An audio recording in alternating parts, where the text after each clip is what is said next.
నా కళ్ళ ముందు కూర్చున్న ప్రతి ఒక్కరిని మనస్ఫూర్తిగా అక్క చెల్లి అని పిలిచేంత మంచి పెద్ద మనసు ఉంది నాకు. నా కళ్ళ ముందు కూర్చున్న వాళ్ళని అన్న తమ్ముడు అని పిలిచే మంచి మనసు ఉంది నాకు చాలా. అది నీ కులం ఏంటని నేను ఎప్పుడు ఎవరిని అడగలే. కొంతమంది దుర్మార్గులు నా మీద నిందలేశారు, తర్వాత సిగ్గుపడ్డారు. నేను ఎప్పుడు ఎవరిని నీ కులం ఏంటని అడిగిన చరిత్ర లేదు నాకు. ఎందుకంటే నాకు అన్ని కులాల్లో నేను ఒక్కడిని అంతే.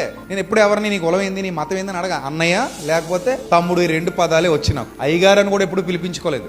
పిలవమంటే ఎందుకు పిలవరో ఖచ్చితంగా పిలుస్తారు. అసలు ఎప్పుడు లేదు అన్న తమ్ముడు అక్క చెల్లి అనే ఆ ఆత్మీయత ముందు ఈ అయ్యగారులు అమ్మగారులో దిగదుడుపు కనబడవి. అందుకే నాకు వద్దవి. I don't like that. Actually అయ్యగారు అంటే తప్పేం కాదు. ఆత్మీయ తండ్రిని అర్థం అంతే. అదేం తప్పేమి కాదు, అదేం తప్పు కాదు. ఆత్మీయ తండ్రిని పౌలు భక్తుడే చెప్తున్నాడు. కానీ నాకు ఆ పిలుపు వద్దనుకున్నాను నేను. నాకు ఆ పిలుపు వద్దురా నాయన, ఎవరు పిలిచినా నన్ను అన్నా అని పిలవండి, ఆత్మీయంగా పిలవండి, సహోదరుడు అని భావించండి. మీరు నేను మనందరం ఒకటే. క్రీస్తునందు మనం అందరం ఏమై ఉన్నాం? ఏకమై ఉన్నాం. We are all. మనం విభేదాలు వద్దు మన మధ్యలో. ఐక్యతగా ప్రేమగా మనం అందరం కలిసి ఉండాలి అనేది నా భావన. సరే.